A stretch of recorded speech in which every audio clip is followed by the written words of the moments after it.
La yadkhulul jannah man kana fi qalbihi mithqala dzarratin min kibrin. Kata Nabi, tak masuk surga orang yang di dalam hatinya masih terdapat kesombongan walaupun sebesar biji sawi.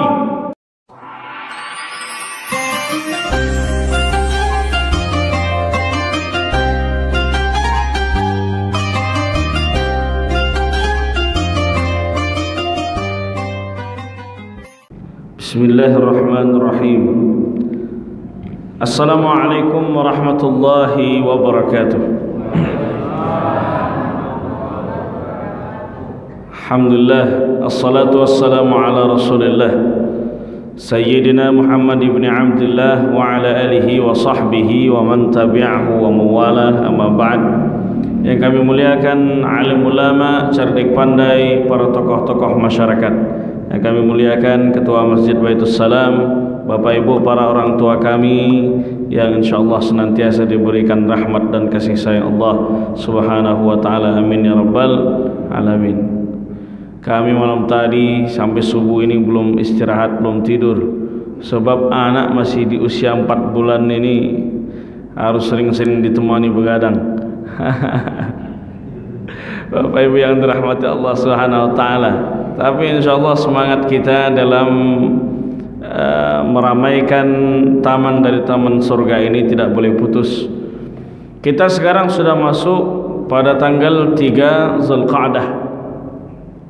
Disebutkan di dalam Al-Quran, Inna iddatas syuhuri indallahi 12 syahran fi kitabillah Yawma khalaqas samawati wal ard minha arba'atun hurum. Bahwa ketika Allah menciptakan langit dan bumi itu, Allah sudah menetapkan dalam 1 tahun ada 12 bulan. Dan di antara 12 bulan itu 4 bulan yang dimuliakan. Apa bulan yang dimuliakan itu? Tidak disebutkan di dalam Quran nama-nama bulannya. Maka yang menjelaskannya adalah hadis dari baginda Rasulullah sallallahu alaihi wasallam. Karena kedudukan hadis itu tidak lain adalah menjelaskan isi kandungan Al-Quran. Wa anzalna ilaika dzikra litubayyana lin-nasi ma nuzzila ilaihim. Kami turunkan kepada kalian az-zikra. Az-zikra itu maknanya adalah Al-Quran, untuk kalian untuk engkau jelaskan wahai Muhammad kepada umatmu atas apa yang diturunkan kepada mereka. Maka al-hadis yang menjelaskan. Maka kata hadis Nabi SAW, Nabi menegaskan yang dimuliakan itu adalah Zulqa'dah, Zulhijjah, Muharram, wa Rajab, Mudhar alladhi baina Jumada wa Sya'ban. Bulan-bulan mulia itu tidak lain adalah pertama Zulqa'dah, yang kedua Zulhijjah, yang ketiga kata Nabi Muharram, yang keempat adalah Rajab yang letaknya antara Jumadal Akhir dan Sya'ban. Disebut bulan haram karena di bulan haram, bulan mulia ini tidak boleh ada pertumpahan darah, tidak boleh ada peperangan, sehingga orang bisa melaksanakan rentetan manasik haji mereka di kota suci Makkah Al-Mukarramah, di tanah haram. Kenapa harus Zulqa'dah? Karena Zulqa'dah itu orang berangkat dari Yaman, dari Irak, kemudian dari Suriah, dan dari tempat dari mana saja mereka berada. Kenapa Zulhijjah hari hanya? Dan kenapa Muharram juga tidak boleh ada perperangan di sana pada bulan itu? Karena bulan Muharram itu orang pulang. Inilah yang ditunggu. Bismillah. Jazakumullah khairan katsira. Izin Bapak Ibu. Bismillah.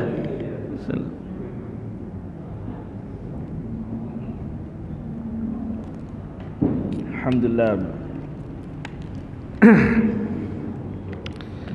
Baik. Maka pada bulan-bulan haram ini kita disunnahkan untuk memperbanyak zikir, memperbanyak puasa. Tidak ada larangan kita untuk berpuasa pada bulan haram ini di tanggal-tanggal yang kita inginkan. Terserah, yang penting di bulan haram. Yang masalah adalah ketika ada orang yang menyebarkan hoax melalui WhatsApp. Kata dia puasa tanggal 5 Zulqa'dah sekian-sekian pahalanya, tanggal 6 sekian-sekian pahalanya. Itu adalah hadis palsu. Jadi tidak bisa dikatakan, tidak bisa dijadikan sumber kita berdalil. Tapi kalau kita mau berpuasa silahkan, mau di tanggal berapa saja pada bulan Zulqa'dah ini. Bapak Ibu yang dirahmati Allah Subhanahu wa taala, ini maknanya bahwa Quran dipahami dengan hadis. Quran dan hadis pun tidak bisa kita pahami kecuali melalui perantara para ulama. Maka ulama mengonsep beberapa metode bagaimana cara memahami hadis. Ada namanya illatul ahadits, illah sebab daripada hadis-hadis itu sehingga dikeluarkan hukum. Ada namanya mukhtaliful hadis, hadis-hadis yang kontradiktif. Nah, itulah yang akan kita singgung pada kesempatan pagi yang penuh berkah ini. Ada namanya am, ada namanya khas. Wa aqimus shalah wa atuz zakah. Kata Allah, laksanakanlah salat, dirikanlah salat, kemudian tunaikanlah zakat. Nah, sekarang yang menjadi pertanyaan adalah bagaimana cara untuk melaksanakan salat itu? Ayat ini posisinya umum, maka dia ditaksis, dikhususkan dengan hadis Nabi. Nabi menegaskan, sallu kama ra'aitumuni usalli. Salatlah kalian sebagaimana kalian melihat aku salat. Nabi yang mencontohkan bagaimana tata cara salat, dari mulai takbiratul ihram sampai salam. Sahabat yang menyaksikan dan Nabi yang meriwayatkan. Kata Khabbab ibn al-Arat, Khabbab melihat Nabi SAW, kalau beliau salat pasti menggerakkan bibirnya. Artinya kalaupun kita salat dalam kondisi sir, diam, tetap harus menggerakkan bunyi, berbunyi dia, berdesis. Tetap kita harus membacanya. Tidak boleh membaca Al-Fatihah itu di dalam hati, dia mesti harus dilafazkan. Maka qomat kamit. Khabbab, dari mana engkau tahu? Kata sahabat yang lain, bittirabi lihyatihi. Aku tengok Nabi ketika dia salat bergerak-gerak lihyahnya, jenggotnya. Itu menandakan Nabi kalau salat beliau membaca dengan mulutnya bacaan daripada salat itu. Keterangan dari hadis tentang takbiratul ihram, bahwa ada dua hadis. Satu riwayat mengatakan Nabi SAW kalau seandainya beliau salat, kana yuhazi mankibaihi, sejajar dengan bahu ketika mengangkat takbir, Allahu Akbar. Satu lagi riwayat mengatakan kana yuhazi bihima uzunaihi, sejajar dengan telinga, Allahu Akbar. Allahu Akbar, Allahu Akbar, Allahu Akbar. Kenapa kita agak lama? Allahu Akbar. Karena kita mazhab Syafi'i. Sebab mazhab Syafi'i itu an-niyah muqaranah bil amal. Niat itu sejajar dengan amal. Kalau kita wudu, apa yang pertama kali kita niatkan? Kapan kita berniat? Saat membasuh wajah. Kalau kita sedang melaksanakan haji dan umrah, kapan kita berniat? Saat ihram kita berniat. Nah, kapan kita berniat saat salat? Saat takbiratul ihram. Allah, sengaja aku salat subuh 2 rakaat menghadap kiblat karena Allah Ta'ala. Dita'yin. Kalau tidak dita'yin apakah sah? Sah. Sebab at-talaffuzu bin niyyah mustahabun, melafazkan niat itu dalam mazhab Syafi'i hanya dianjurkan, tidak wajib. Sebab kalau seandainya wajib, bagaimana dengan orang-orang yang dia tidak mengerti bahasa Arab dan mengucapkan menggunakan bahasa masing-masing ketika dilafazkan? Tidak boleh. Oleh sebab itu meletakkan niat dalam mazhab kita Syafi'i muqaranah bil amal, sejajar dengan amal, sejajar dengan takbiratul ihram. Kemudian mazhab Hambali, Hanafi, Maliki tidak mesti harus melapaskan niat, karena mereka berniat itu beberapa waktu sebelum mereka melaksanakan ibadah, itu niat. Kalau sudah ada al-qasdu, maksud untuk beribadah, mereka anggap itu sudah niat. Sehingga ketika orang masuk kamar mandi, dia mau mandi janabah, tidak perlu dia lapaskan niat, dan tidak perlu lagi dia untuk mengingat lagi, karena dia sudah masuk ke kamar mandi, sudah ada maksud, aku akan mandi janabah, menurut mazhab yang lain. Tapi mazhab Syafi'i kan aksaruhum ihtiyatan, yang paling banyak kehati-hatiannya. Maka dalam mazhab Syafi'i itu harus diletakkan niat di dalam hati, karena innamal a'malu binniyat, sesungguhnya segala sesuatu itu bernilai di sisi Allah dengan niat. Nah, maka kalau kita tengok Bapak Ibu di Masjidil Haram, imam memimpin salat, langsung saja Allahu Akbar. Tidak seperti kita Allahu Akbar. Maka kita harus husnuzon saja. Kenapa orang itu ada sampai 3 kali, 4 kali diulangnya takbir tak selesai-selesai? Allah, belum lagi, ulangnya lagi, Allah, belum lagi, diulang balik lagi, Allah. Bahkan ada yang diputar-putarnya dulu, Allah,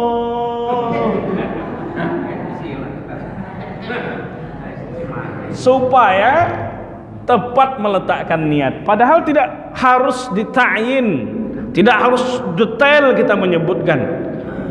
Kita bermaksud kita akan sholat karena Allah, dan sholatnya itu sholat zuhur, sholat asar, sholat maghrib, maka itu sudah dimaksudkan dengan niat. Tapi itulah mazhab Syafi'i, karena sangat hati-hati dalam menentukan suatu hukum, maka mazhab Syafi'i itu amat sangat detail sekali.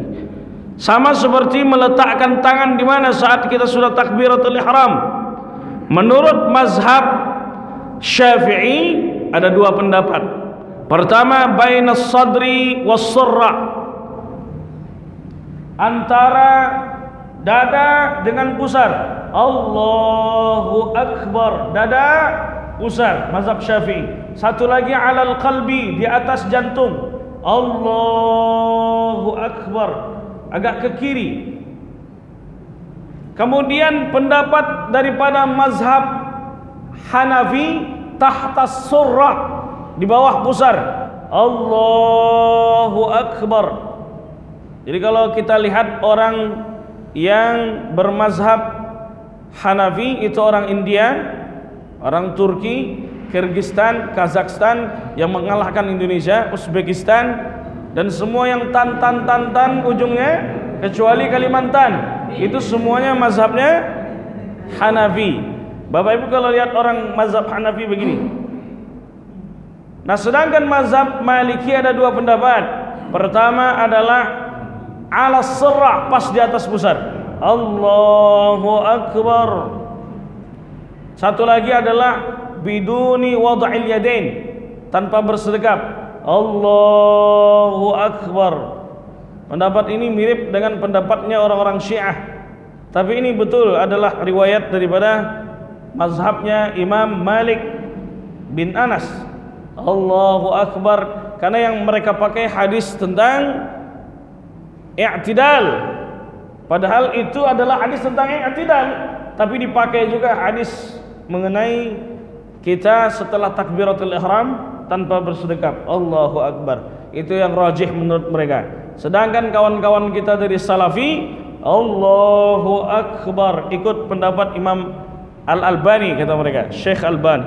Maka orang-orang daripada Raudhatul Jannah, Abu Darda, Allahu Akbar. Semuanya ada riwayatnya. Yang tak ada riwayatnya, Allahu Akbar.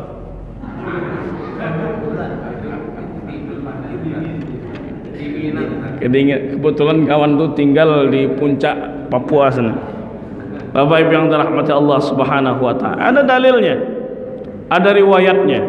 Begitu pula ketika tahiyat. Tahiyat dalam mazhab Abu Hanifah adalah mengangkat sekali dan turun sekali. Asyhadu an la ilaha illallah. La naik, illallah turun, dan sampai salam tak naik lagi. Sedangkan menurut mazhab Imam Ahmad ibni Hanbal adalah digerakkan, diangkat ketika lafaz Allah, at-tahiyatul mubarakatus salawatut tayyibatu lillah, assalamu alayka ayyuhan nabiy wa rahmatullah, assalamu alayna wa ala ibadillahis salihin, asyhadu an la ilaha illallah. Menurut mazhab Hambali. Menurut mazhab kita Syafi'i, diangkat ketika asyhadu an la ilaha illallah. Ketika nafyun, menafikan, diangkat. Asyhadu an la ilaha illallah, sampai salam tak turun lagi.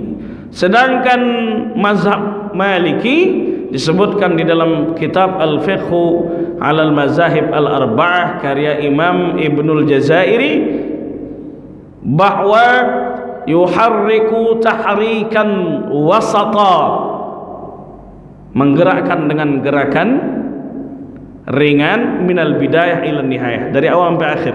At-tahiyatul mubarakatus salawatut tayyibatu lillah, gerakan ringan, bukan kayak gini.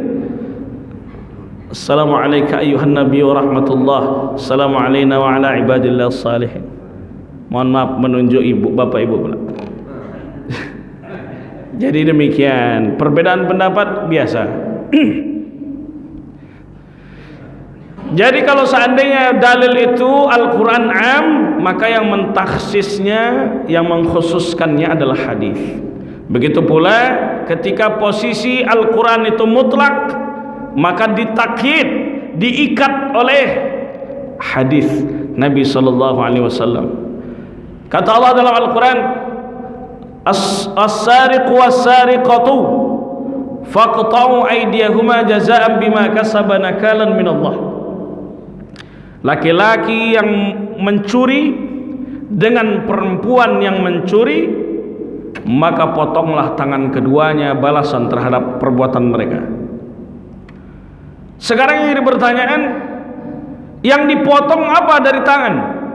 Apakah semuanya? Maka Nabi menjelaskan, yang dipotong adalah pergelangan saja, tidak semua.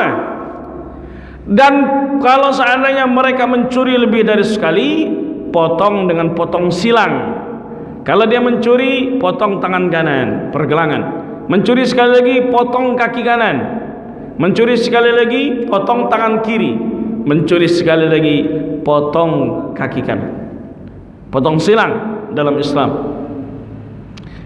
Tapi masa iya dia mencuri, sudah putus semua itu masih bisa mencuri lagi? Bapak Ibu yang dirahmati Allah Subhanahu wa taala. Itulah metode para ulama ketika para ulama meletakkan kaidah dalam usul fiqh untuk memahami hadis Al-Quran dan hadis Nabi sallallahu alaihi wasallam. Yang termasuk di antara mukhtaliful hadis, hadis tentang musik. Nah, ini yang sekarang kita sedang ramai. Masalah musik ini sebenarnya apa hukumnya? Apakah haram secara mutlak atau tidak? Yang mengatakan musik itu haram berdalil dengan hadis Nabi sallallahu alaihi wasallam, la yakunanna aqwamun min ummati aqwamun yastahilluna al-hira wal harira wal khamra wal ma'azif. Kata Nabi, nanti di akhir zaman akan ada di antara umatku golongan yang menghalalkan al-hira zina, al-harira sutra, al-khamra khamar. Kemudian yang keempat adalah al-ma'azif. Al-ma'azif itu diterjemahkan oleh orang-orang sebagian ulama dengan alat-alat musik. Apakah di antara yang disebutkan Nabi ini punya kedudukan yang sama secara hukum? Itulah yang perlu dikaji, bahwa al-hira zina ini ulama ijma' sepakat keharamannya secara mutlak, karena tak ada satupun dalil yang menyebutkan boleh zina. Yang kedua al-harir, sutra. Sutra ini apakah haram mutlak? Tidak. Bagi perempuan boleh, bagi laki-laki tak boleh. Yang ketiga al-khamru, khamar. Apakah khamar hukumnya sama dengan zina? Haram, tapi dalam satu kondisi haram khamar boleh dipakai untuk obat. Yang keempat al-ma'azif, alat musik. Ternyata di antara empat ini tidak memiliki kedudukan yang sama. Berarti alat musik tidak bisa diharamkan secara mutlak. Maka sebagian ulama memahami hadis ini adalah waw di situ, waw ikhtiran, bahwa yang diharamkan itu adalah orang minum khamar dan dia sambung dengan zina sambil dia bermain musik. Jadi waw di situ ikhtiran, secara langsung melakukan hal yang serupa di waktu yang sama. Jadi bukan semuanya punya kedudukan yang sama secara hukum. Karena Nabi SAW dalam satu waktu beliau membolehkan alat musik. Mana dalilnya? Kata Nabi, a'linu an-nikah, publikasikan nikah. Wa ja'aluhu fil masajid, buat akadnya di masjid. Wadribu alaihi biddufuf, pukulkan gendang, tanda kebahagiaan, tanda kegembiraan. Dan gendang itu selalu dipukulkan ketika para sahabat akan berangkat berperang. Gendang itu dipukulkan pula ketika hari raya Idul Adha dan Idul Fitri. Dan dua orang budak perempuan dalam hadis Bukhari menyanyi di rumah Nabi dengan nyanyian bu'ath, nyanyian perdamaian, karena nyanyian itu mengajak untuk kaum Ansar antara suku Aus dan Khazraj untuk mereka jangan saling berpecah belah. Maka kata Abu Bakar, apakah mereka bernyanyi memainkan seruling syaitan di rumah Nabi? Kata Nabi, da'huma ya Abu Bakrin, biarkan keduanya wahai Abu Bakar, fa inna likulli qaumin 'id, karena semua kaum itu punya hari raya. Wa hadza 'iduna, dan ini hari raya kita. Dan itu terjadi pada hari raya Idul Fitri. Dan Nabi membiarkan. Kalau tak boleh menggunakan alat musik, tentu Nabi SAW akan melarang para sahabat untuk memainkan gendang. Oh, yang halal cuma gendang, yang lain haram. Mana hadis yang mengkhususkan, mengecualikan bahwa yang haram adalah seruling, yang haram adalah kecapi, trompet, sedangkan duf, gendang boleh? Ada tak Nabi mengatakan mengecualikan? Tak ada. Jadi bagaimana cara memahami hadis itu? Maka di dalam kitab Kaifa Nata'amal Ma'as Sunnah karya Syekh Tardawi, hadis-hadis mukhtalif itu yang kontradiktif itu harus dikumpulkan dulu, antara satu hadis dengan hadis yang lainnya dikumpulkan semua hadis, baru bisa dikeluarkan hukumnya. Tak bisa kita terima satu hadis tinggalkan hadis yang lain. Oleh sebab itu para ulama mengatakan bahwa musik itu tidak haram tidak haram pada alatnya, tapi pada ta'diyah. Ta'diyah itu pengadaan dan penyajiannya. Kalau disajikan untuk orang menyekutukan Allah, kalau disajikan untuk orang lupa dengan Allah, lalai ibadah, kalau disajikan untuk orang bersyahwat, maka musik itu adalah haram. Tapi kalau disajikan untuk dia semakin cinta dengan ibunya, disajikan untuk dia ingat dengan kematian, disajikan untuk dia semakin cinta dengan nabinya, maka musik itu tidak haram. Tapi ini masih ranah khilafiyah furu'iyah, masih urusan cabang. Kalau seandainya kita berbeda, maka tidak ada masalah dengan itu, maka tidak perlu dibesar-besarkan sebenarnya. Kalau orang mengerti tentang bagaimana para ulama mengeluarkan hukum. Dan Bapak Ibu, hukum itu tidak terpaut pada alat. Pisau, apa hukum pisau? Tak ada hukumnya. Tapi kalau perbuatan seseorang menggunakan pisau dia pakai untuk memotong hewan kurban, perbuatannya berpahala. Tapi kalau seandainya dia pakai pisau untuk membunuh orang, menikam orang, perbuatannya itu dikenakan dosa. HP, apakah ada hukumnya? Tak ada hukumnya. Tapi kalau dia pakai untuk berdakwah, berpahala. Kalau seandainya dia pakai untuk bermaksiat, berdosa. Perbuatannya, bukan HP-nya. Mikrofon ini Bapak Ibu, sempat orang-orang yang ada di Saudi itu mengharamkan mikrofon ini, haram, tak ada di zaman Nabi. Lalu datang Syekh Mutawalli Sya'rawi, salah satu ulama Mesir, pakar tafsir. Beliau katakan kepada orang yang mengharamkan mikrofon, kalau seandainya ini haram, apa yang engkau pakai, kacamata nih, itu pun haram, karena Nabi tak pakai. Nah, ini kan alat katanya, alat untuk melihat. Ini pun alat untuk membesarkan suara. Jadi hukum tidak terpaut pada alat, hukum terpaut pada perbuatan. Begitupun alat musik, tak ada hukum pada alat musik. Hukum itu adalah terpaut pada penyajian daripada musik itu sendiri. Jadi kalau seandainya dibahas memang panjang mengenai musik ini.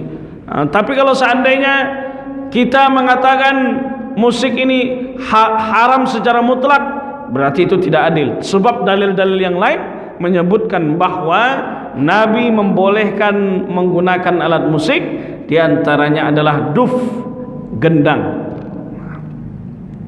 Bapak Ibu yang dirahmati Allah Subhanahu wa taala, demikianlah para ulama memahami mukhtaliful hadis, hadis-hadis yang kontradiktif. Begitu pula hadis tentang isbal. Isbal itu adalah menutup mata kaki dengan kain celana, atau dengan jubah, atau dengan sarung. Satu hadis mengatakan la yanzurullah, satu hadis mengatakan man asfala minal ka'baini fa finnar. Siapa yang menutup mata kakinya dengan kainnya, maka dia akan masuk ke dalam neraka. Ini bagi laki-laki. Kemudian satu hadis yang lain mengatakan la yanzurullah ila man jarra thawbahu khuyala. Allah tak akan melihat pada hari kiamat kepada orang yang menjulurkan jubahnya, kainnya, kemudian celananya karena khuyala, karena kesombongan. Jadi di sini adalah ilahnya adalah yang diharamkan itu bukan karena menjulurkan celananya, tapi karena kesombongannya. Sebab dulu raja-raja, kaisar-kaisar Romawi, Persia, kalau mereka menjulurkan celananya, jubahnya, baju kebesaran mereka, tidak lain adalah untuk kesombongan bahwa mereka adalah penguasa. Jadi kita menggunakan orang yang memotong kain celana ditinggikan di atas mata kaki, baik, sunnah. Tapi kalau seandainya orang yang tidak artinya tetap menutup mata kaki pun tak ada masalah di situ.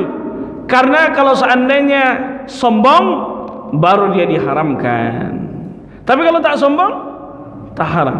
Tapi kalau seandainya dia tidak menutup mata kaki, cingkrang, diangkat celananya, lalu dia merasa dia yang paling ahlu sunnah, yang lain ahlu bid'ah, sombong atau tak sombong? Sombong. Disitulah letak keharamannya.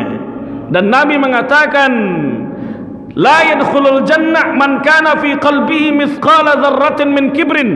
Kata Nabi, tak masuk surga orang yang di dalam hatinya masih terdapat kesombongan walaupun sebesar biji sawi. Datang sahabat, ya Rasulullah, bagaimana kalau seandainya inna rajula yuhibbu an yakuna thawbuhu hasanan wa na'luhu hasanah.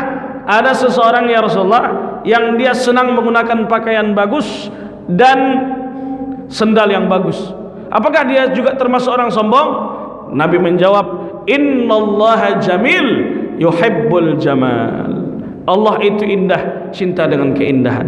Ibu pakai telekung, pakai jilbab, pakai gamis yang bagus, itu adalah keindahan. Dan Tuhan kita Tuhan yang maha indah, cinta dengan keindahan. Bapak menggunakan jam tangan, menggunakan batu cincin, batu zamrud, batu akik Yaman, batu entah segala macam batu pairus, maka itu keindahan. Dan Nabi kita cinta dengan keindahan. Jadi tak sombong menggunakan surban, tak sombong menggunakan jas, tak sombong. Sesuatu yang indah itu adalah dicintai oleh Tuhan yang maha indah. Jadi mana yang sombong itu, kata Nabi? Al-kibru, sombong itu adalah, kata Nabi, batarul haq, menolak kebenaran, wa ghamtun nas, dan merendahkan orang lain. Itu baru sombong. Ketika kita datangkan dalil hujjah para ulama, nih dalil para ulama yang mengatakan bahwa qunut adalah sunnah dalam salat subuh. Nih dalilnya. Oh tidak, kalau dia menolak berarti bisa dikatakan sombong. Tapi kalau seandainya ya itu adalah dalil ulama kalian, tapi dalil ulama kami ini, maka kami beramal dengan dalil dan hujjah yang ini, itu tak ada masalah. Kemudian yang kedua adalah merendahkan orang lain, merasa dia hebat, dia yang berkuasa, dia adalah yang paling alim, sedangkan orang lain jahil. Dia yang merasa dia yang paling sunnah, sedangkan orang lain ahlul bid'ah. Itu sombong. Maka ini yang diharamkan dalam agama kita, walaupun sebesar biji zarrah, walaupun sebesar biji sawi. Kesombongan dalam hati membuat orang diharamkan oleh Allah masuk ke dalam surganya. Maka para ulama juga seperti hadis yang lain, Bapak Ibu, hadis tentang hukum minum berdiri. Kata Nabi dalam satu hadis, la yashrabanna ahadukum qa'iman, janganlah di antara kalian itu ada yang minum sambil berdiri. Lalu kalau kita buka Sahih Al-Bukhari, dan hadis itu juga ada di dalam kitab Riyadhus Shalihin karya Imam Nawawi, kita akan dapati hadis sahih bahwa Sayyidina Umar memberikan air Zam-Zam kepada Rasulullah sallallahu alaihi wasallam. Kemudian air itu diminum oleh Rasulullah sallallahu alaihi wasallam dalam kondisi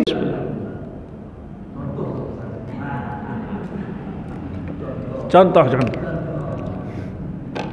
iklan, Bapak Ibu. Nabi minum berdiri, hadis sahih. Lalu apa hukumnya minum berdiri? Yang satu hadis melarang, yang satu membolehkan karena Nabi minum sambil berdiri. Maka kata Syekh Yusuf Qardawi, mesti dikumpulkan dalam satu tema hadis tentang minum berdiri. Dikumpulkan hadis-hadisnya, baru bisa dikeluarkan hukumnya. Maka kesimpulannya, kalau ada hadis yang melarang, datang hadis yang membolehkan, hukumnya tidak jatuh kepada haram, tapi makruh. Jadi orang minum berdiri makruh. Tapi kalau kita saat kita sedang tawaf, kita minum berdiri, justru sunnah. Karena Nabi SAW ketika beliau minum air Zam-Zam, minum dalam kondisi berdiri. Di rumah kita, Bapak Ibu, minum berdiri makruh. Tapi kalau seandainya ada tempat duduk, duduk. Kalau tak ada tempat duduk, apakah kita paksakan duduk? Maka saat itu posisinya minum berdiri hukumnya makruh. Makruh, tidak haram. Makruh dengan haram berbeda. Tapi kalau orang selalu jatuh pada makruh yang sama, senantiasa jatuh kepada makruh yang sama, maka sebagian ulama mengatakan dia akan mudah jatuh kepada keharaman, karena sudah sering jatuh kepada sesuatu yang makruh. Bapak Ibu yang dirahmati Allah Subhanahu wa taala, sebab itu walaupun dalam satu hadis itu sahih secara riwayat, belum tentu bisa diterima kalau hadis itu tidak sahih secara makna. Mana contohnya? Dalam Quran dijelaskan bahwa penciptaan langit dan bumi berapa hari? Sittatu ayyamin, 6 hari. Tapi kalau kita baca hadis riwayat Bukhari, Nabi menciptakan langit dan bumi 7 hari 7 malam. Hadis itu bertentangan dengan Al-Quran. Berarti kalau seandainya dia sahih secara riwayat tapi tidak sahih secara makna, maka hadis itu tidak bisa diterima. Begitu kata Imam Al-Khatib Al-Baghdadi cara memahami hadis. Termasuk diantaranya hadis sahih yang mengatakan bahwa ayah Nabi di neraka. Itu perlu dijelaskan juga. Datang seseorang bertanya kepada Nabi setelah dia ziarah kepada ayahnya, "Ya Rasulullah, aina abi? Di mana nanti ayahku ini letaknya nanti di hari kiamat?" Kata Nabi, "Inna abaka finnar." Ayahmu nanti di neraka. Lalu orang tadi merengut, sedih dia. Untuk membuat dia terhibur, lalu Nabi katakan, "Inna abi wa abaka finnar." Sesungguhnya ayahku dan ayahmu di neraka. Apakah ayah di sini adalah ayah Nabi Abdullah? Itulah yang perlu dijelaskan, bahwa kata Syekh Ali Jum'ah, mantan mufti Mesir, di dalam kitabnya Al-Mutasyaddidun, bahwa yang dimaksud dengan ayah di situ bukan ayah Nabi Abdullah, akan tetapi adalah Abu Talib. Kenapa? Karena orang Arab itu saking dekatnya dengan pamannya, mereka menisbatkan lafaz ayah kepada pamannya. Itlaqu lafzul ab lil am. Mereka melafazkan lafaz ayah, memanggil paman mereka dengan ayah, saking dekatnya antara keponakan dengan pamannya. Untuk menjaga nasab Nabi, bahwa nasab Nabi tak ada satupun di jalur nasab Nabi, dari Nabi Muhammad sampai Nabi Ibrahim sampai kepada Nabi Adam, dari jalur nasab silsilah itu tidak ada satupun yang kafir, bahwa Nabi SAW suci secara nasab silsilahnya. Mana dalil yang lain? Bahwa disebutkan dalam kitab Tafsir Ibnu Katsir, disebutkan juga di dalam kitab Al-Bidayah wan Nihayah, maksud saya karya Imam Ibnu Katsir. Di situ dikatakan bahwa ayah daripada Nabi Ibrahim alaihissalam bukan Azar. Azar itu adalah pamannya, yang beliau berdebat dengan Azar mengenai sesembahan daripada Azar, yaitu patung-patungnya. Ya abati lima ta'budu ma la yasma'u wa la yubsiru wa la yughni 'anka syai'a. Wahai ayahku, kenapa engkau menyembah sesuatu yang tak bisa mendengar, sesuatu yang tak bisa melihat, dan sesuatu yang tidak bisa memberikan manfaat sama sekali? Ayah di situ adalah dinisbatkan kepada Azar. Azar adalah pamannya. Sedangkan siapa ayah daripada Nabi Ibrahim alaihissalam? Nama ayahnya Tarikh. Itu ayah Nabi Ibrahim alaihissalam, untuk menjaga silsilah daripada kesucian nasab keturunan Rasulullah SAW sampai Nabi Ibrahim sampai daripada Nabi Adam alaihissalam. Jadi nasab beliau terjaga dari orang yang kafir, orang yang menyekutukan Allah Subhanahu wa ta'ala. Kemudian yang kedua adalah Abdullah itu bukan seorang yang kafir, karena dia termasuk ahlul fatrah.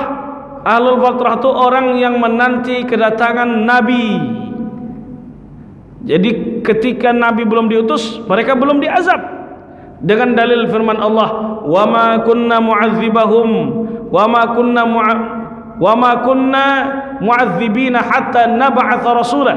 Kami tak akan mengazab suatu kaum kecuali kami telah utus di tengah-tengah mereka rasul, nabi. Sedangkan Abdullah meninggal dan Nabi SAW belum lahir dan belum diutus menjadi seorang rasul.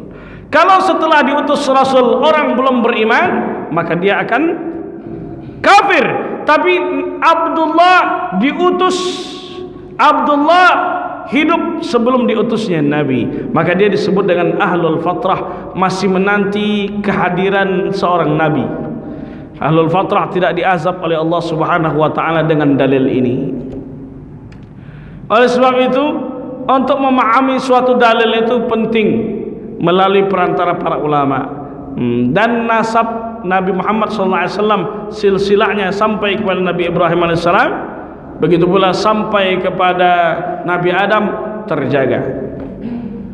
Bapak Ibu yang dirahmati Allah Subhanahu wa ta'ala, maka tak betul orang yang mengatakan ayah Nabi kafir, ayah Nabi neraka. Nabi Ibrahim alaihissalam dikenal sebagai Abu Syariah, bapak syariat, Khalilullah, kekasih Allah. Kenapa disebut dengan bapak syariat? Sebab banyak syariat-syariat yang ada di dalam syariat Nabi Muhammad, sumbernya adalah bermula pada masa Nabi Ibrahim alaihissalam. Di antaranya adalah syariat akikah. Syariat akikah dari Nabi Ibrahim, syariat khitan dari Nabi Ibrahim alaihissalam, baru disempurnakan oleh Rasulullah SAW. Tapi sekarang khitan dengan canggih, Bapak Ibu, pakai laser bisa ya Pak. Dulu ndak pakai kampak, kampak sampai habis. Jadi kalau motongnya harus siang, kalau malam kan tak ada lampu. Kemudian syariat apa lagi? Syariat kurban dari Nabi Ibrahim alaihissalam. Ketika Nabi Ibrahim bermimpi, dalam mimpinya beliau berkata, dalam mimpinya diabadikan di dalam Al-Quran, qala ya bunayya inni ara fil manami anni azba'uka fanzur maza tara. Wahai anakku, aku melihat dalam mimpi bahwa aku menyembelih engkau, sekarang fikirkan bagaimana menurutmu. Qala ya abati fa'al ma tu'mar satajiduni insyaallah minas sabirin. Wahai ananda, laksanakan perintah, wahai ayahku, laksanakan perintah Allah, maka engkau akan mendapatiku termasuk orang-orang yang sabar. Oleh sebab itu, ketika beliau akan menyembelih putranya Ismail, datang syaitan menggoda. 83 tahun engkau meminta anakmu, meminta dikaruniakan anak, berkata Rabbi habli minas salihin. Sekarang sudah dikaruniakan anak, kenapa tega engkau bunuh? Jangan laksanakan itu. Lalu Nabi Ibrahim melempar dengan batu, beberapa batu. Itulah asal mula disyariatkannya jumrah ula, wusta, aqabah. Kemudian Allah ganti dengan kabsyah. Kabsyah itu seperti domba, hewan dari surga didatangkan oleh malaikat Jibril, maka itulah diganti dengan kabsyah, dan itulah awal mula disyariatkannya kurban. Kurban maknanya adalah semakin dekat dengan Allah. Dengan berkurban kita akan semakin dekat dengan Allah Subhanahu wa ta'ala. Sebelum darah hewan itu jatuh ke atas tanah, dosa kita sudah akan diampunkan oleh Allah Subhanahu wa ta'ala dengan kita berkurban. Sekarang makna kurban itu diganti oleh orang. Korban pembunuhan, korban janji manismu, sudah berubah maknanya. Kurban itu pada hakikatnya adalah qarib, dekat dengan Allah. Sedangkan penyembelihan itu bahasa Arabnya adalah udhiyah, maka disebut dengan Idul Adha, hari raya penyembelihan hewan kurban. Bapak Ibu yang dirahmati Allah Subhanahu wa taala, termasuk sa'i keluarga daripada Nabi Ibrahim alaihissalam. Sa'i dimaksudkan adalah usaha Siti Hajar mencarikan air untuk anaknya Ismail yang sedang kehausan. Dari Safa ke Marwah, Marwah ke Safa, Safa ke Marwah, Safa Marwah 1 putaran, Marwah Safa 2 putaran. Kayaknya sudah dijelaskan oleh kemarin ketika pelepasan jamaah haji. Nah, Bapak Ibu, 7 putaran usaha untuk mencarikan air. Lalu 20 meter daripada Ka'bah, Ismail mengais-ngais kakinya di atas tanah, muncul air. Seketika mata air itu muncul, lalu sang ibunda berkata kepada air itu, Zamzami, Zamzami, berkumpullah air. Air itu berkumpul sampai sekarang tak pernah kering. Itulah disebut dengan air Zamzam. Ma'u Zamzam lima syuribalahu. Air Zamzam itu sesuai dengan apa yang didoakan oleh orang. Jadi kalau kita minum air Zamzam, doa terserah apa yang mau kita doakan, dan doa itu akan diijabah oleh Allah Subhanahu wa ta'ala. Sekarang bawa air Zamzam dari Makkah itu tak bisa banyak-banyak, tak bisa lagi masukkan ke dalam koper kemudian dibalut, karena itu sudah ada scan-nya di sana, dan siapapun yang ketahuan membawa denda 30 juta rupiah, dirialkan. Bapak Ibu yang dirahmati Allah, itulah cara memahami mukhtaliful hadis, hadis-hadis yang mukhtalif, hadis-hadis yang kontradiktif. Termasuk diantaranya adalah ketika hadis riwayat Hafsah, ketika Ibnu Abbas berkata, kana Nabi sallallahu alaihi wasallam yasumu tis'a Dzulhijjah, bahwa Nabi sallallahu alaihi wasallam itu berpuasa bulan Dzulhijjah dari tanggal 1, 2, 3 sampai 9. Ini satu hadis. Lalu hadis lainnya riwayat Aisyah radhiyallahu anha, Sayyidah Aisyah berkata, "Ma ra'aitu Rasulullah sallallahu alaihi wasallam shamal 'ashra qattun." Aku tidak pernah melihat Nabi sallallahu alaihi wasallam berpuasa pada bulan Dzulhijjah dari 1 sampai 9. Sama sekali aku tak pernah melihatnya. Kontradiktif. Yang satu mengatakan ada kontradiksi di antara kedua hadis ini. Yang satu mengatakan Nabi puasa Dzulhijjah 1 sampai 9. Yang satu mengatakan Nabi tidak puasa di bulan Dzulhijjah di tanggal 1 sampai 9. Nah, kalau kita melihat bagaimana para ulama menyimpulkan hadis ini, al-musbit muqaddam minan nafi, al-musbit muqaddam 'anil nafi, bahwa yang menetapkan ada lebih dikedepankan daripada yang mengatakan tidak ada. Maka yang ada apa? Nabi puasa 1 sampai 9. Yang satu lagi mengatakan tidak ada, maka kita kedepankan yang mengatakan ada. Maka kita boleh beramal berpuasa 1 sampai 9 karena Nabi pernah mencontohkan. Adapun kata Imam Nawawi dalam kitab Al-Majmu' Syarah Muhadzab, 23 tahun Nabi berdakwah di Makkah setelah diangkat menjadi seorang Rasul, 10 tahun di kota Madinah Al-Munawwarah, 10 tahun hidup bersama dengan Aisyah. Tidak setiap masa pada bulan Dzulhijjah Rasulullah itu ada di rumah bersama Aisyah. Makanya wajar Aisyah mengatakan, aku tak melihat Nabi berpuasa 1 sampai 9 Dzulhijjah. Oleh sebab itu, beramal dengan amal berpuasa pada bulan Dzulhijjah dari tanggal 1 sampai tanggal 9 itu adalah ada syariatnya dan ada dalilnya. Kata Nabi, ma min ayyamin ahabbu ilaih ahabbul ma min ayyamin al-amalu salih ahabbu fihinna, tidaklah di antara hari-hari itu yang amal saleh paling dicintai oleh Allah Subhanahu wa taala illa hadhil ayyam al-ashr, kecuali 10 hari ini. 10 hari ini maksudnya adalah pada tanggal 1 Zulhijjah sampai tanggal 10 Zulhijjah. Tanggal 10-nya adalah diutamakan kita untuk menumpahkan darah daripada hewan kurban. Hukum kurban berbeda, ikhtilaf para ulama. Kalau menurut mazhab kita Syafi'i, kurban hukumnya sunnah muakkadah. Dalilnya adalah thalathun man kunna fihi wajada halawatal iman. 3 kata Nabi yang wajib bagiku, bagi kalian hanya sunnah. An-nahru, al-witru salat malam, an-nahru berkurban. Yang ketiga adalah salatul duha. Salat duha ini wajib bagi Nabi, sunnah bagi umatnya. Maka dalam mazhab Syafi'i hukumnya adalah sunnah muakkadah. Sedangkan menurut mazhab Hanafi hukum berkurban adalah wajib. Maka yang tadi mazhab yang tan tadi, maka mereka mesti harus berkurban karena mazhab mereka mazhab Hanafi. Karena Imam Hanafi berdalil dengan hadis Nabi, man wajada sa'atan walam yudhahi fala yaqrabanna musallana. Orang yang punya kelapangan rezeki, rezekinya lapang, tapi dia tidak berkurban, kata Nabi, jangan dekat-dekat dengan tempat salat kami.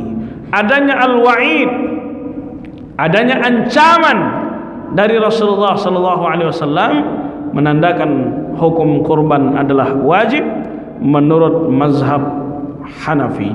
Sedangkan menurut mazhab kita adalah sunnah muakkadah. Bapak Ibu yang dirahmati Allah Subhanahu wa taala, ada waktu untuk tanya jawab? Ada 3 sampai 5 menit. Silakan Bapak Ibu. Silakan kalau ada yang ingin bertanya. Satu orang berarti satu penanya. Ada yang ingin bertanya?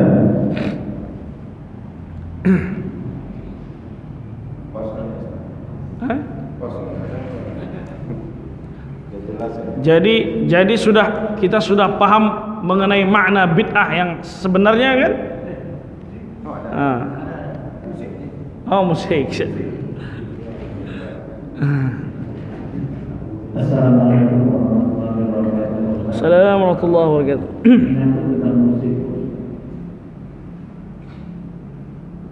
Kalau penyakit dibolehkan, dibolehkan. Kadang-kadang kan ada juga orang bertarikat, orang Islam, menarinya tadi. Yang kita sampaikan, itu harus kita sampaikan. Ya, satu. Yang kedua, ada tempat-tempat katakanlah diskotik, ada tempat-tempat gelap, musik juga, musik namanya. Ada di sini Ustaz, saya berhentikan di Pemuda Timur ini, musik ya, menatap daerah. Dengan orang yang muda Ustaz.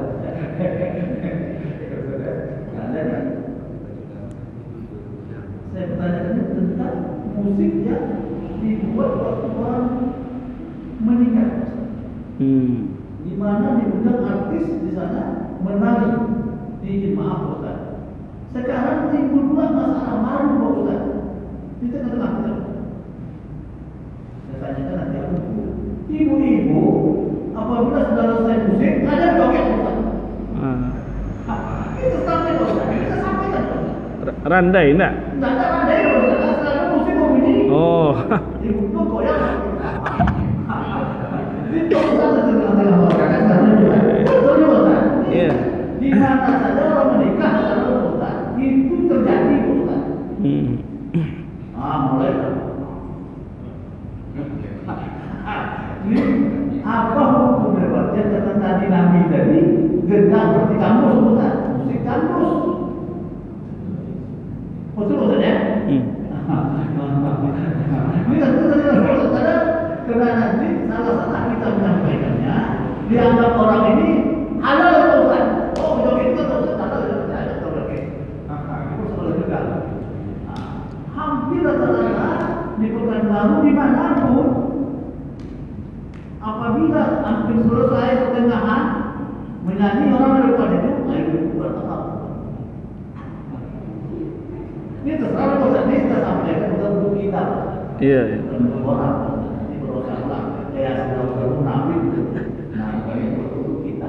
Karena kita kan diperhatikan berubah. Terima kasih. Baik. Assalamualaikum warahmatullahi wabarakatuh. Assalamualaikum.